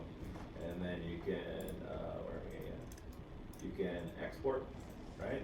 And then you can go high res visible, and then you can go and export again, right? And then you'll have your low and your high to bake in whatever program you're gonna do it in. I like to use Substance Painter to do mine, right? But you could actually do it in ZBrush. I think the issue with ZBrush is the texture orientation is wrong, so it's just a bit of a headache trying to figure out which orientation it is once you get it out. But not a big deal to do it here. And then even Marmoset has did bake tools, and theirs are actually pretty advanced. You can paint out, for instance, like bolt tops and stuff like that, so they don't stretch weirdly. If there's any weird aberrations, you can actually paint out just those surfaces. So that's a pretty advanced tool. Let's see here. Done with that. I'm gonna walk around.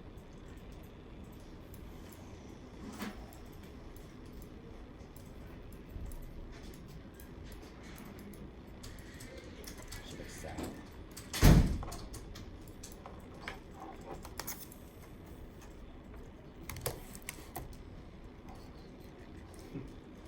Does it do character? Not what I was looking for at all.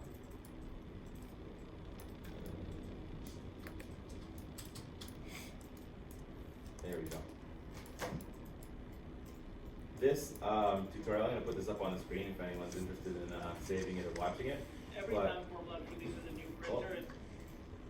This is the most advanced, no thanks,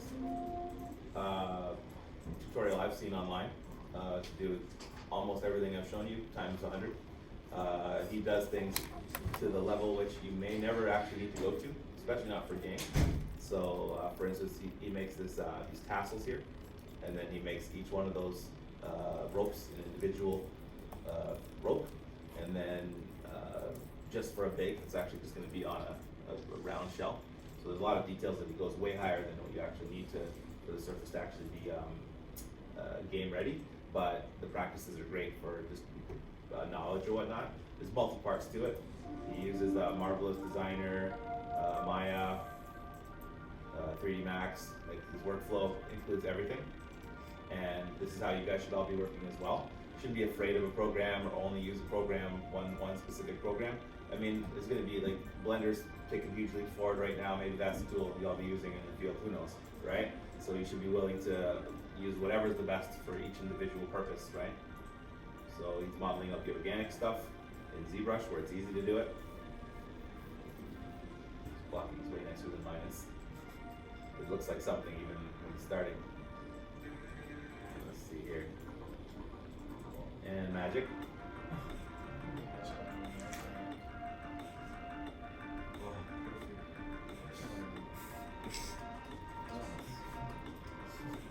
So great job with that.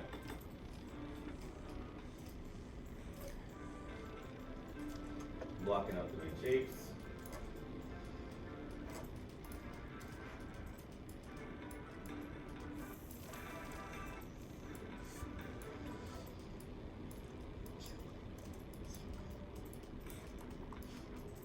This is the part that goes in right here.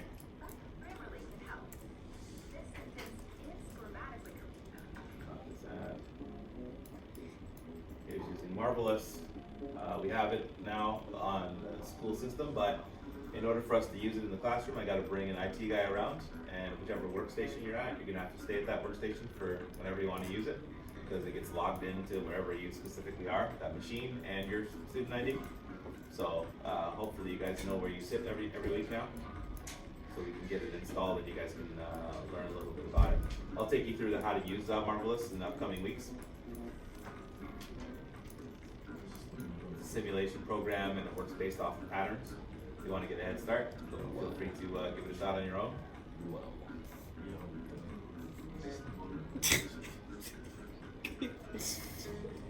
I think it is.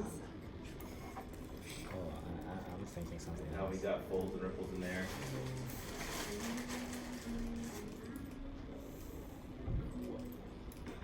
Where are we? Here's some more. So blah blah blah, brought it to ZBrush, fixed it up.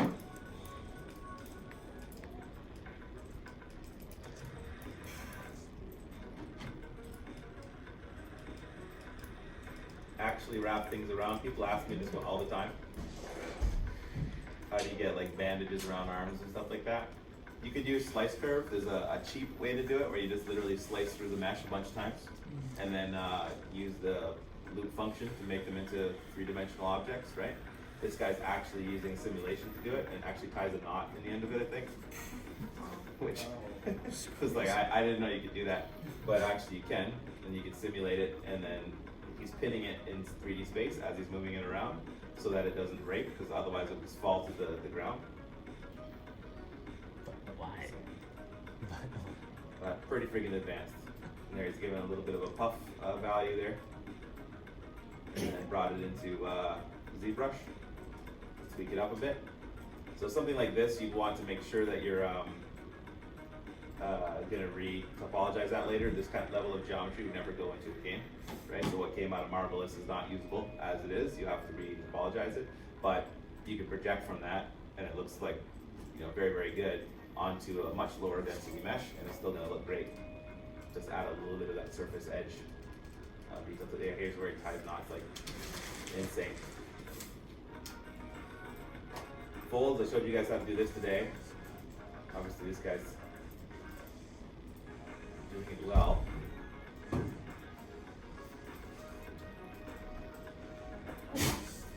Damn standard. And again, I watch this thing religiously on everyone's tutorials just to see what's going on.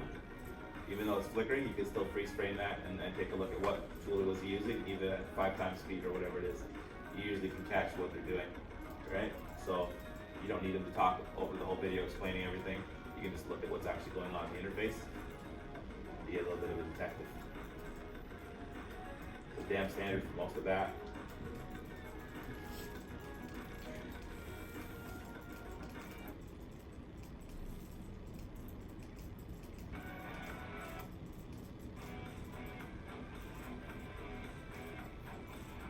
I'm not sure if he used the same method, great, but I think he was using the exact same thing that I was showing you guys with Noisemaker today to add the texture to the surface.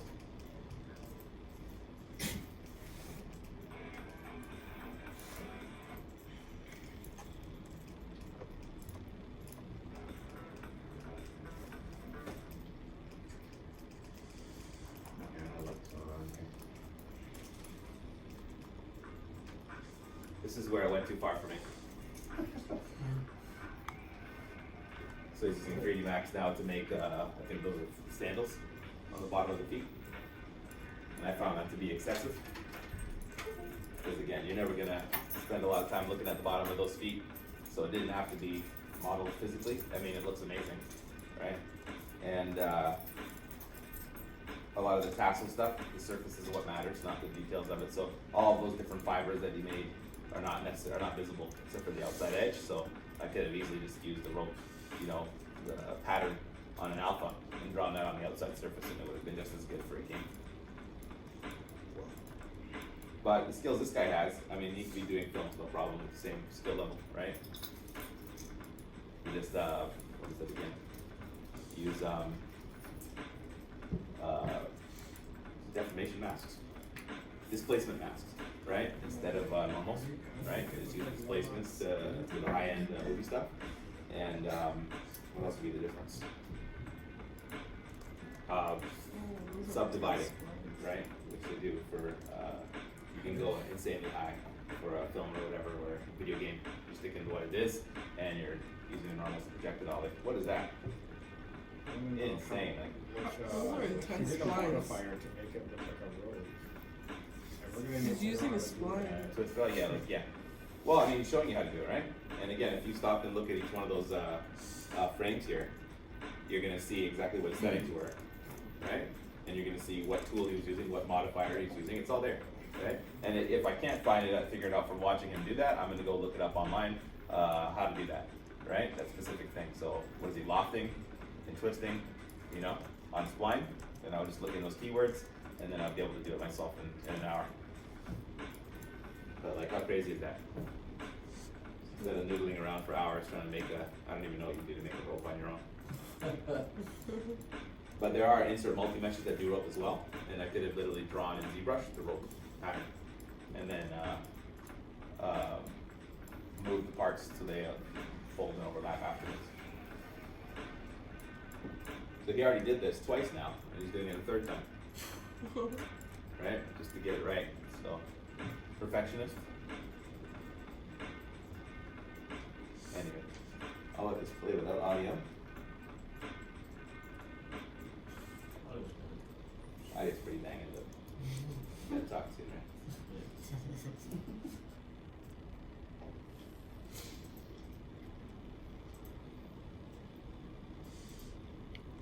He is Just ZBrush crashing right there, nothing saves.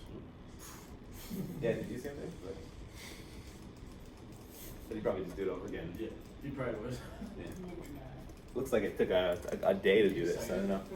I would just curl and die. Yeah. Let me start in the back corner. Nice, nice. I am running out of time. It's not nice.